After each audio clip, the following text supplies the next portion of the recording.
Hello everyone, we welcome all of you to our channel Simple Classes. आप सभी का बेहद बेहद स्वागत है। तो दोस्तों, आज के इस वीडियो में हम डिटेल में डिस्कस करेंगे यूपीएससी का नोटिफिकेशन जो कि आ चुका है। 12 तारीख को आया था ये इस महीने की। And this notification is for civil services examination, India's most coveted examination. तो एग्जाम की डेट 31 है मई 2020। और भी जो डिटेल्स हैं वो हम यहाँ पे डिटेल में डिस्कस करेंगे ताकि आप फटाफट अप्लाई करें बिना किसी गलती के। तो आज का वीडियो स्टार्ट करते हैं। तो फ्रेंड्स, मैंने यहाँ पे स्नैपशॉट्स लगा दिए जो भी इंपॉर्टेंट पीसेस हैं इस नोटिफिकेशन के अंदर में, ताकि आपको क्विकली मैं कवर करा सकूं कम टाइम में। थोड़ा डिटेल में बताऊंगा क्योंकि कई लोग हैं जिनका ये फर्स्ट अटेम्प्ट भी हो सकता है, तो मैं चाहता हूं कि सबको एकदम सारी चीज़ें क्लियर रहें, कोई भी गलती ना हो पेपर भरने में, अप्लाई करने में। तो सबसे पहले last date for receipt of applications यानी 3 मार्च 2020 आखिरी डेट है। इनफैक्ट इस दिन आपको 6 बजे तक का टाइम मिला है शाम के, तो इसके पहले आपको अप्लाई कर देना है। बट मेरी आपसे रिक्वेस्ट है, गुजारिश है कि लास्ट डेट तक प्लीज़ वेट ना करें, क्योंकि कभी कभी ट्रैफिक इतना ज़्यादा हो जाता है वेबसाइट पे कि आपकी एप्लीकेशन फॉर्म इनकम्प्लीट हो जाती है। मान लो आप पेमेंट कर रहे हो, ट्रैफिक की वजह से अटक गई। तो इन सब चीज़ों को अवॉइड करने के लिए प्लीज़ मेक श्योर काफ़ी टाइम है, उसी के बीच में, उसी के दौरान एप्लीकेशन अपनी सबमिट कर दें। तो सबसे पहली चीज़ जो इस नोटिफिकेशन में बताई गई है कि कैंडिडेट्स को इंश्योर करना है कि उनकी एलिजिबिलिटी फॉर द एग्जामिनेशन है। ये काम यूपीएससी अभी नहीं करेगा। They will not verify the details which are submitted in the online application form.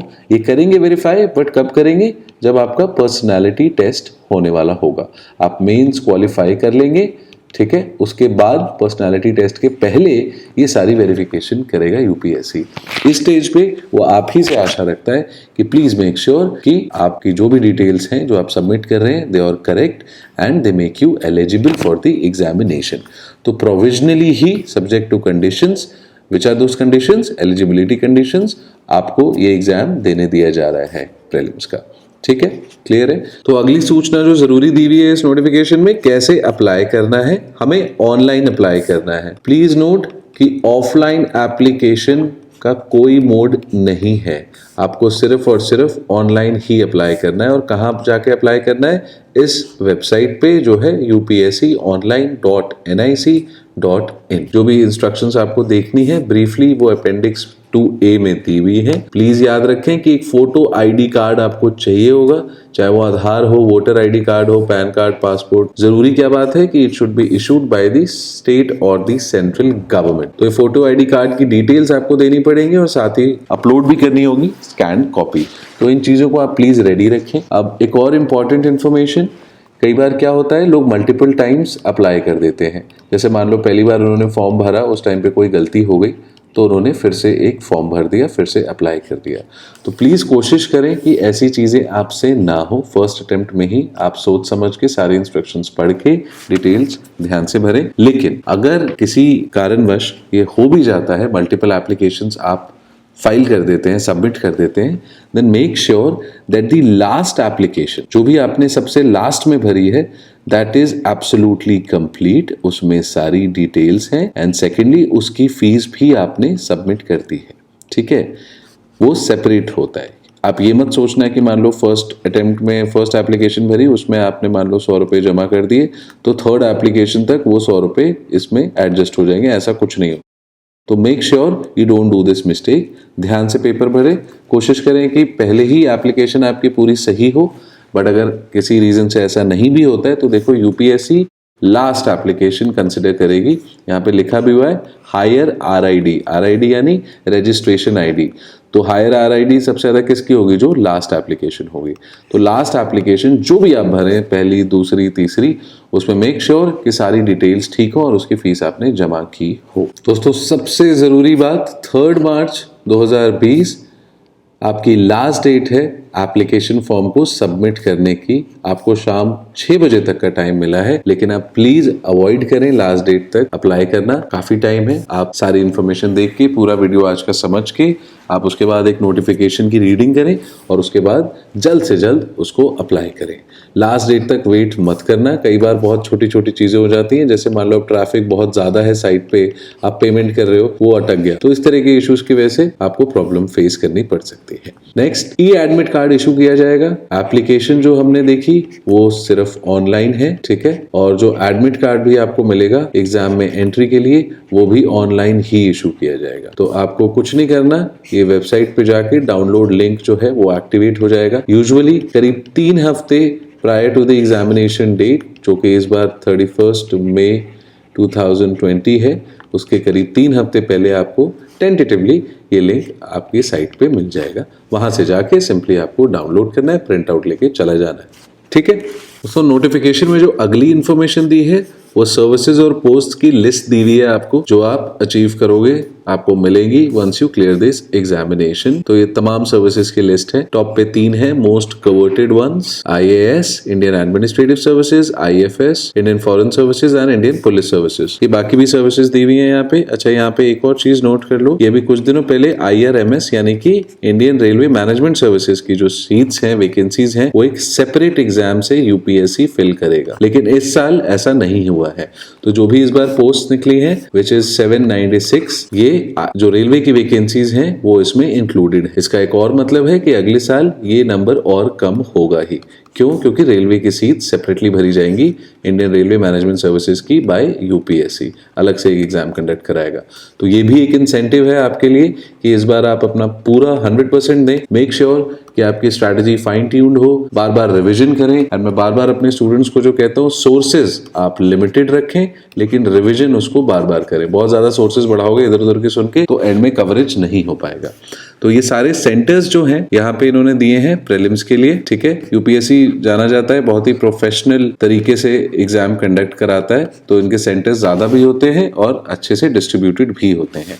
तो ध्यान से जो भी आपके घर के पास सेंटर लाए करे उसको आप फटाफट आज अप्लाई करके मेक श्योर कि आपको वो सेंटर मिल जाए। अच्छा, इसी स्टेज पे आपके मेंस के भी सेंटर्स के बारे में प्रेफरेंसेस आपसे UPSC ले लेगा, तो मेक श्योर आप इसमें कोई भी गलती गूफ अप ना करें। First apply first allot basis पे होगा, यानी first come first serve basis पे आपको सेंटर्स मिलेंगे। तो जो भी आपको सेंटर चाहिए वो आपको तभी मिलेगा जब आप जल्दी से जल्दी अप्लाई करेंगे। लास्ट डेट तक वेट करते रह जाओगे तो सेंटर भी चला जाएगा। सो फ्रेंड्स, अगली इंपॉर्टेंट इन्फॉर्मेशन जो इस नोटिफिकेशन में है वो एलिजिबिलिटी कंडीशन से रिलेटेड है।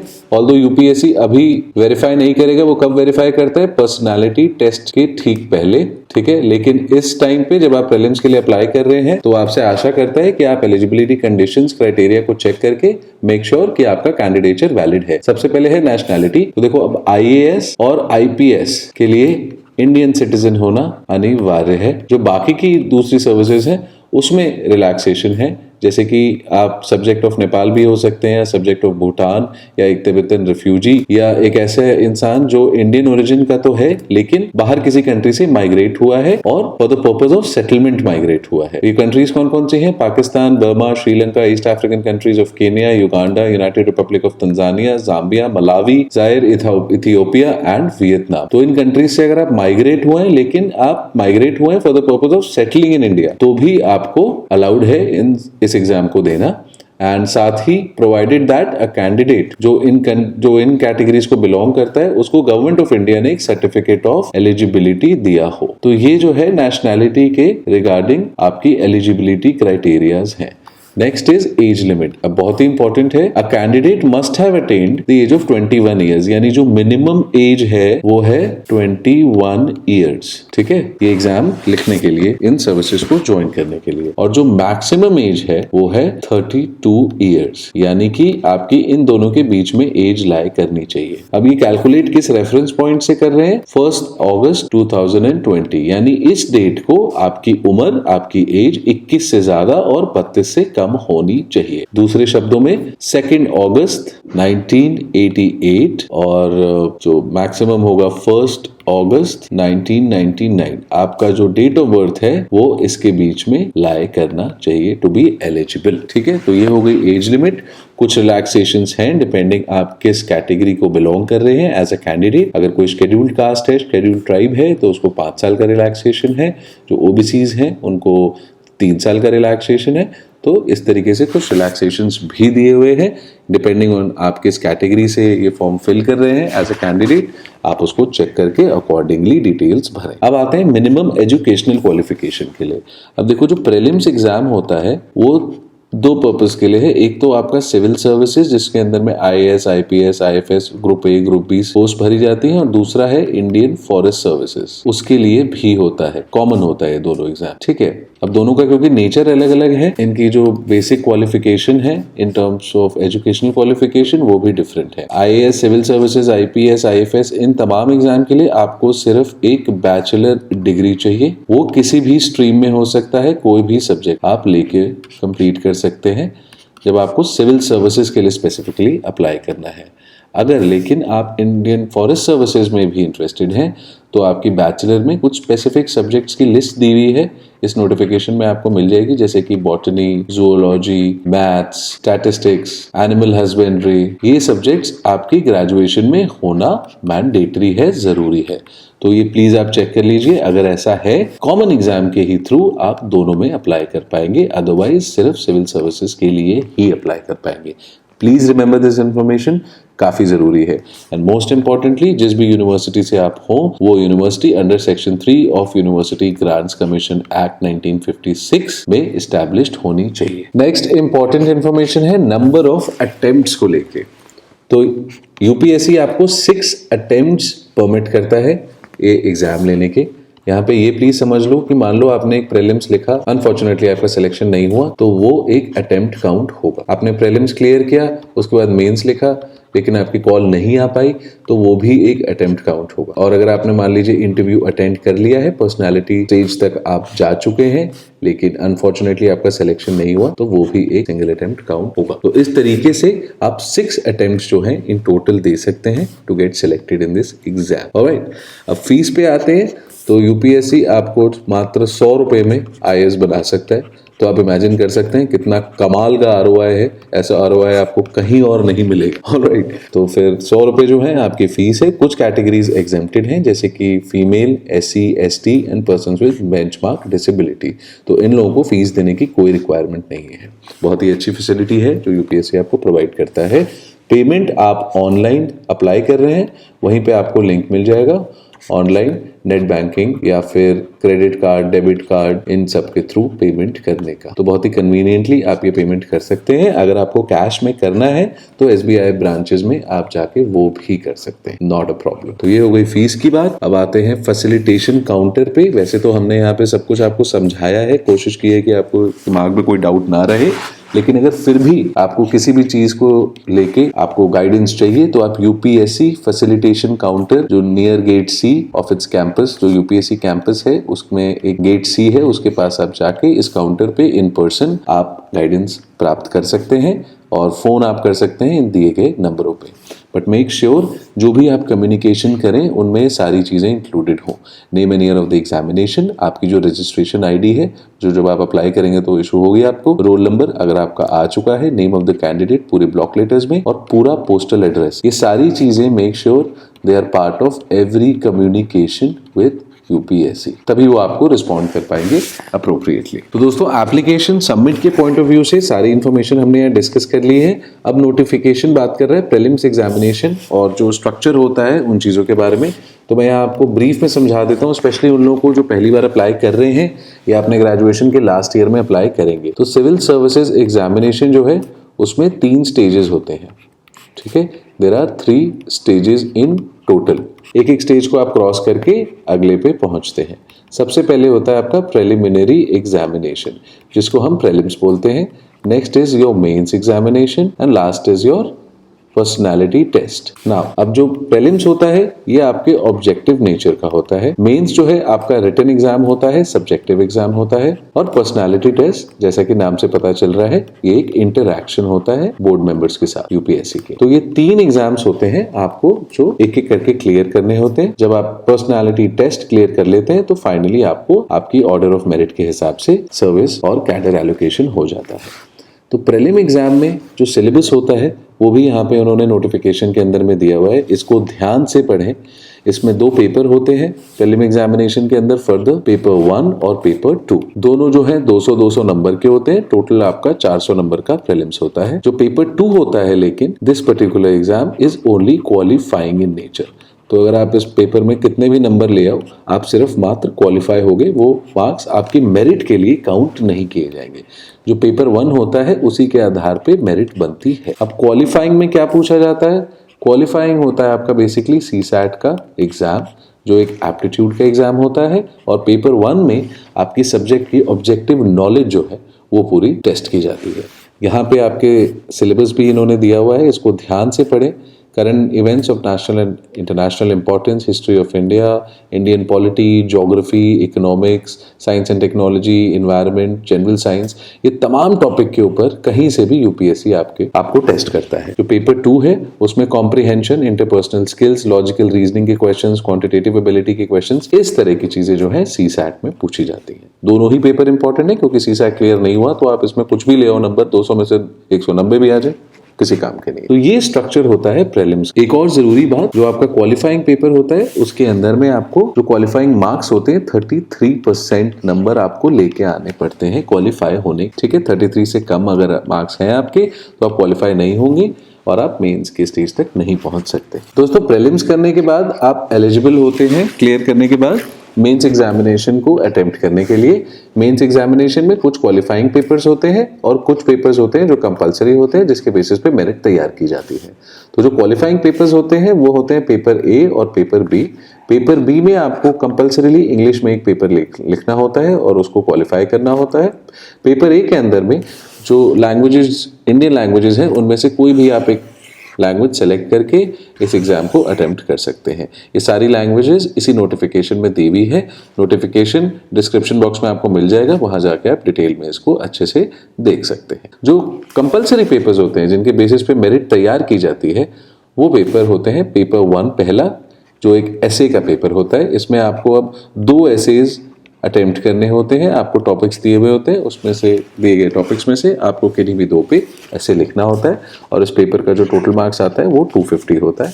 ठीक है, उसके बाद होता है पेपर 2, जो जनरल स्टडीज 1 का है। तो इसके अंदर में जो क्वेश्चंस आते हैं वो किस डोमेन से होते हैं? हिस्ट्री और ज्योग्राफी से। So Indian heritage, culture, history and geography of not only India but of the world and society.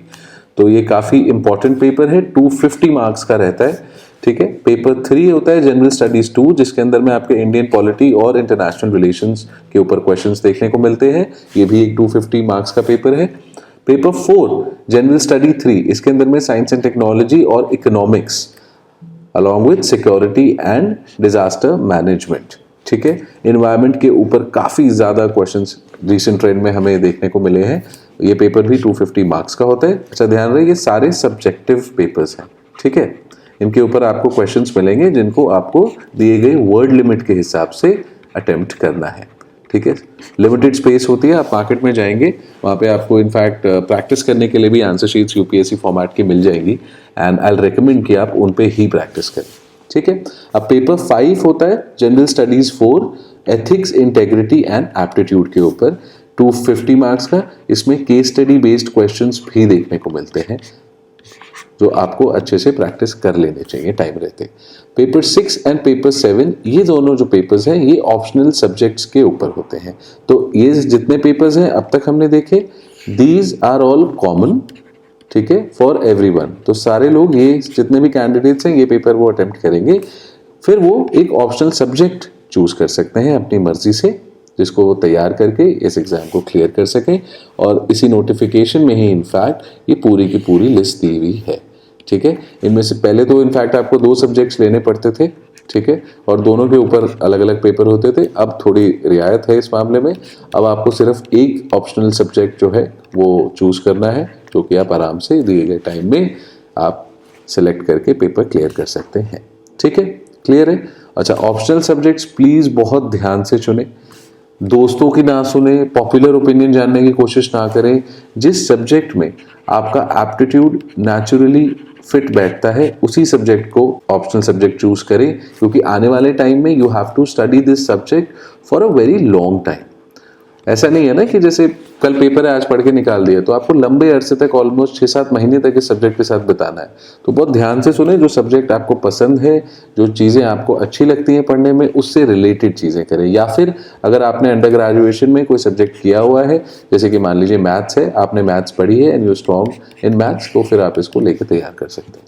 Alright, सबके अपने अपने रीजंस होते हैं, आपका अपना रीजन आपको खुद ढूंढना पड़ेगा। अब जब आपका मेंस का एग्जाम पूरा क्लियर हो जाता है, ठीक है, तो उसके बाद एंड में जो पर्सनालिटी टेस्ट कंडक्ट कराती है यूपीएससी, वो होता है 275 मार्क्स का। ठीक है, तो पेपर 1 से लेके पेपर 7 तक ये सारे 250 मार्क्स ईच। ठीक है, और जो आपका पर्सनालिटी टेस्ट होता है वो होता है 275 मार्क्स। तो यू कैन इमेजिन कि कितना ज़्यादा इंपॉर्टेंट रोल प्ले करता है आपका पर्सनालिटी टेस्ट। अब देखो, पर्सनालिटी टेस्ट में नोटिफिकेशन के अंदर में लिखा हुआ है स्पेसिफिकली कि यूपीएससी आपकी नॉलेज टेस्ट नहीं कर रहा है, आप किस तरीके के इंसान हैं, आपका बिहेवियर अलग अलग सिचुएशंस में कैसे चेंज होता है, ये वो चीज़ें देख रहा है।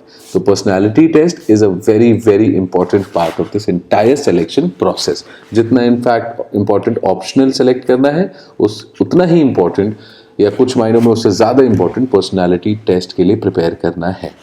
तो आई ऑल्सो एडवाइज कि जैसे आप तैयारी शुरू कर रहे हैं, इस जर्नी को स्टार्ट कर रहे हैं, आप टाइम टू टाइम कुछ इंटरव्यूज देखते रहिए, उससे मोटिवेटेड भी रहते हैं और आपको एक आइडिया लगता है कि किस लहजे से, किस तरीके से बात की जाती है। So guys, this is the end of today's class. आज की क्लास यहीं खत्म होती है। हम आशा करते हैं आपको वीडियो पसंद आया होगा और कुछ ना कुछ नया सीखने को ज़रूर मिला होगा। अगर आपको वीडियो अच्छा लगता है तो प्लीज़ लाइक करें, हमें सब्सक्राइब करें। क्या है, सब्सक्राइबर्स के नंबर अगर बढ़ते हैं तो हमारा भी मोटिवेशन बढ़ता है हर वीडियो के साथ। And please share it with your friends, ताकि एक जो ये ऑनलाइन एजुकेशन प्लेटफॉर्म है इसका फ़ायदा सबको हो। एंड अगर आपके पास कोई सजेशंस हैं, आइडियाज़ हैं और टॉपिक्स हैं जिन पे आप चाहते हैं हम और वीडियोज़ बनाएं, please comment, we'll try to cover them as soon as possible. Thank you so much. अब आपसे मुलाकात होगी नेक्स्ट क्लास में। Thank you.